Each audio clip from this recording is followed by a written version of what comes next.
Through Cheer with part 4 of my Breachway series. We're taking a look at the demo of this card builder roguelike that is due to be released in early access on Steam in July. I have reached the hangar for the first time, and as you can see, I now have the opportunity to select a different ship, or at least you can see the different ships. Some of them are locked. I can change, though, from my current ship to this new one, the Arbalist. These ships have different abilities, and as you can see in the top right, they will also modify my standing with the various factions, and this will come into play as I move through the map, and some of those nodes will be controlled by individual factions. So it would be wise to make a good choice. Honestly, now that I think about it, as a note to the devs, since this is the first time you are seeing those faction values, it would be good to be able to view the map from this interface so that you can make an informed choice. Perhaps you can open the map here. I haven't figured that out. In any case, we have the ship and also new resource values with the reactor pips assigned, and the option to upgrade the individual capacities as well, as you can see, for 100. Looking at the cards that I have for this particular ship, and you can see there's additional another slot. So I have a slot for the laser, the weapon mount, the launch bay, and then I have an additional slot that I did not have before. Okay, so this map, as you can see, is much bigger, and it shows you the faction relations, and it gives the information about what the pips mean. This really should have come before you chose the ship. I suppose since you didn't have a choice in the ship, it didn't really matter. Since the other ships displayed the different faction values, but you couldn't select them, they were locked. So it may not really matter, but yeah. Okay, so these are pretty important details. You can see that there are different results based on those. Possible ambushes, lower chance of ambushes and negative events, standard event outcomes, and if you're allied, they could actually help you in the combat engagement, and there is a possibility for better rewards. So at the very beginning, I have to go through these first 3 nodes without any choice, but then things really open up quite a bit, as you can see. And keep in mind that the planetary bodies that are on the map will be moving, so time is passing. Alright, so I have my instructions on what I need to do. We need to get into the breachway and go through to the objectives. I was looking here for a way to save the game, as I had been playing for some time, but there doesn't seem to be an option. Turns out it does it automatically. You can just continue, but I didn't know that. So let's look at the ship that I have. Cards. We're looking at pretty much the same basic equipment from the beginning, except I do have one additional card in the booster category, the ordnance storage. So what I'll need to do is complete some of these fights and see if I can get some additional equipment.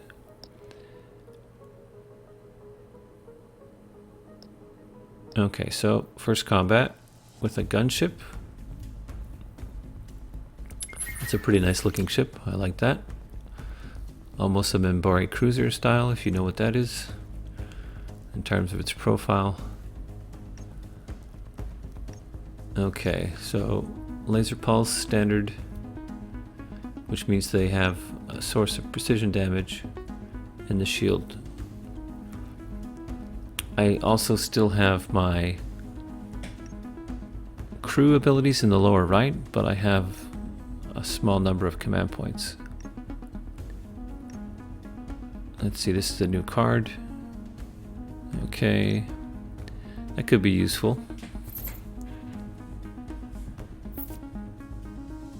But it might be better to use it when I have more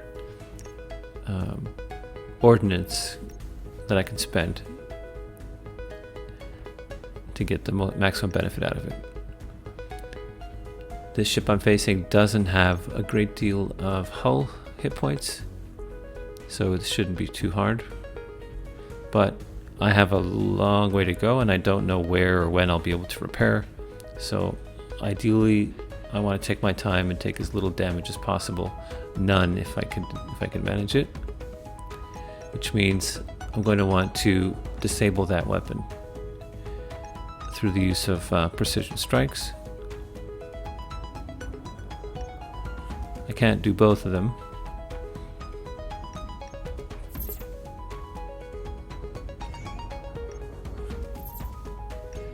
Now, I probably should have saved that card, since I only was able to do one. But it did give me an additional boost to my energy, which means now if I want to, I can shield twice if I have to. The damage output of the laser is only 4, so it's not particularly needed. And in fact, I'm in a situation where the lack of additional card slots is going to start to hurt me. But again, doesn't have a lot of HP, so not a big deal. As long as I keep myself shielded once per turn, I should be fine. So I mentioned in one of the previous videos that you can rotate the ship. I didn't know that until after I had recorded these, so I don't actually do it. I will demonstrate that in a future video, but the ship designs are really beautiful. Apart from the art style, but just the design themselves, I really like it. I can't wait to see the other ships in action. My understanding is the Slicer has hacking ability, and you can actually do some pretty cool things to the enemy ship. Okay, so there's my precision strike. That would give me enough damage to take out that hard point that they have. Do that. Okay, and they can't attack, so I won't be needing the shield. What I probably should have done is immediately taken the points out of mass and put it into one of the other resources, probably ordnance, but still new at the game. But this just shows that there is a degree of difference here in how these will play out if you don't manage your resources properly.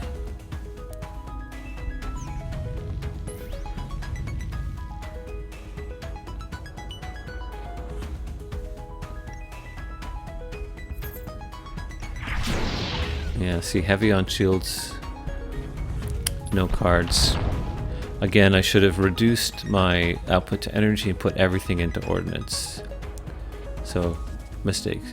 But I'm not worried about taking damage because I have enough shielding and they don't have damage output. So it was really a question of just saving time. Nice explosion there. No equipment, but I did get additional currency and the ability to choose more cards. I already have the ordnance card, so that's definitely not something I'm interested in. So we're looking at these top two. The auto shield is interesting.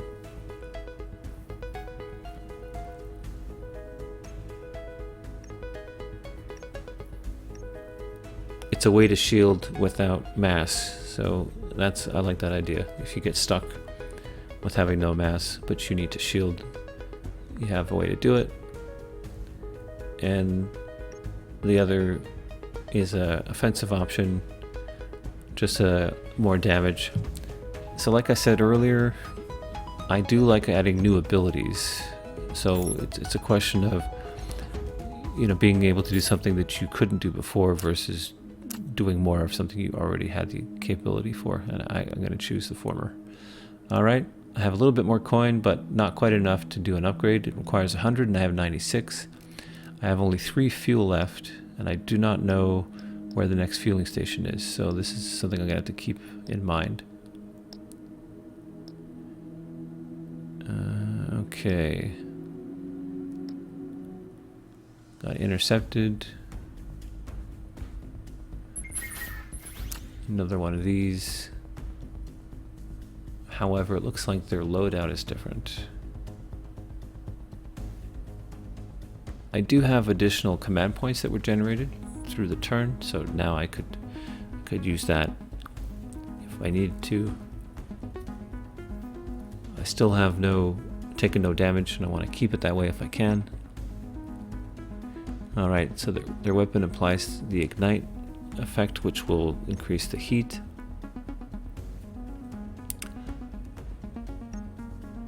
And I don't have enough Shields up, Captain. to do both. So we're gonna have to just focus on defense. I could discard here and get myself another new card, but based on the resources I have coming, I might want to just bank those. So we'll adjust our generation and give us more bang for a buck when we do play that card. Okay, so he's generated the pip and is able to fire. But I have enough resources here to play some of those cards.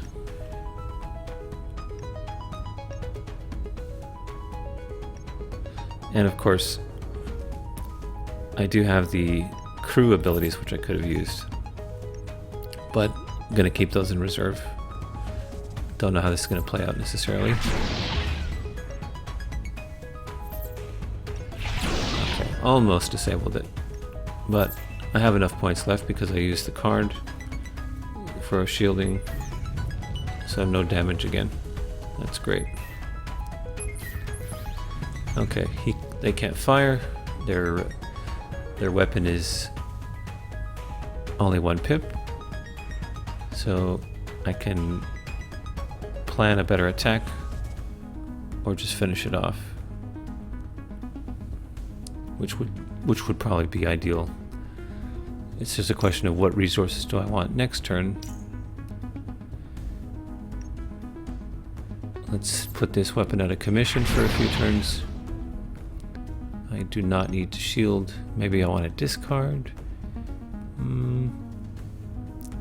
Don't know. There's not a lot of hit points left.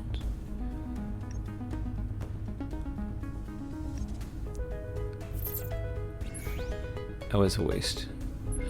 Okay, so let's see what he's gonna do. Yeah, I have 2 shields and I don't need them. But they did have shields up, so my damage was reduced. I definitely need more offense. A little bit more ordnance. My next turn will give me 8. I probably should have discarded Darcy because now I end up with too many shields and I'm not having to shield any damage. So discarding, as you can see, is something that's really, really important.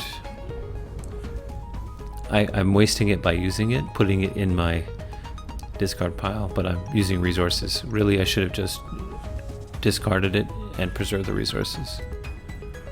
So that was a mistake. Learning, though, we are learning. Because I did that, I had to put some points back in mass to make sure I had the resources required to defend if I needed to do that.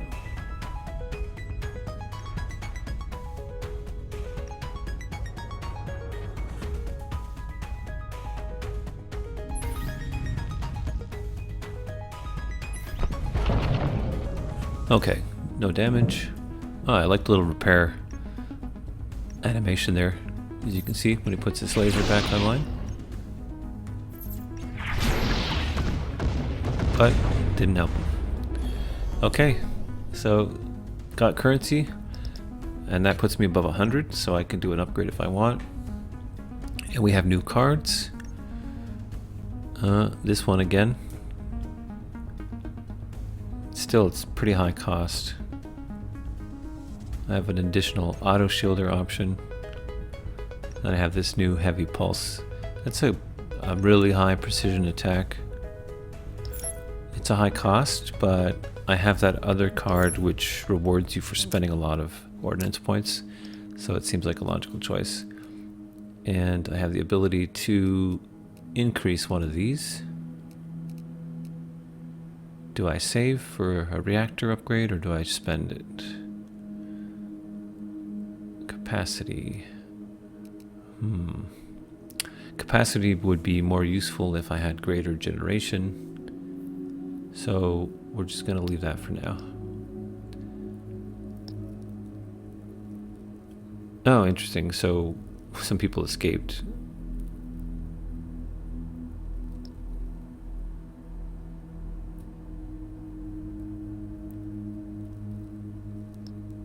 Oh, hello there.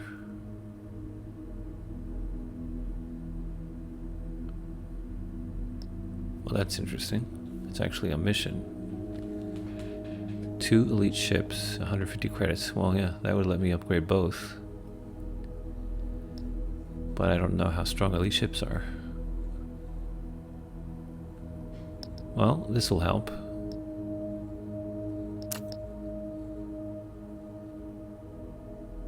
Okay, I'm gonna need a crew.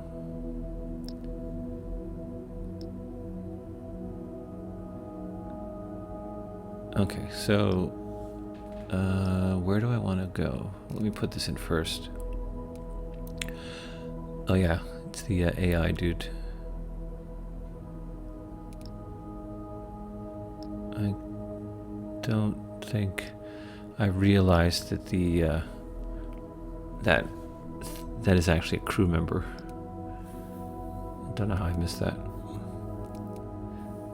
So I'm looking at which of the buffs I want on which slot.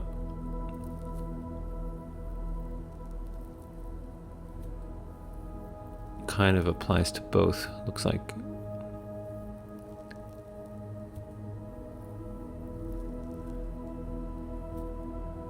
So it seems like in the full release you will have more progression for these individuals, perhaps more crew, so there'll be more choices.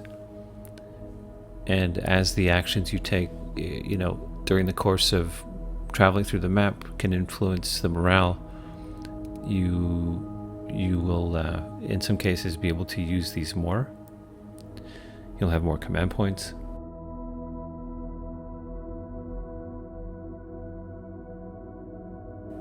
Yeah, it's really not obvious which is best where. The combat buff could essentially make a difference, but do I want it on the missiles or?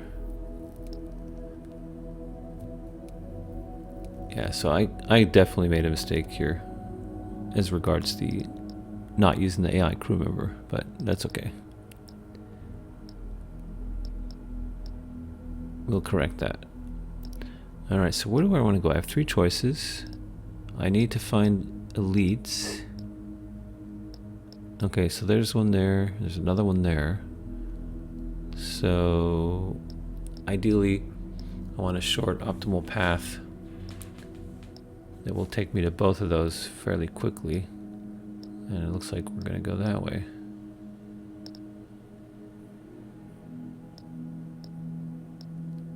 Okay, well that was good. Now, I notice I'm not using fuel for every node. I don't know at what rate it's consumed. Uh-oh. Dreadnought sounds tough, although it does kind of look like my previous ship. Okay, next video we will go through this fight. Thanks for watching. See you in the next one.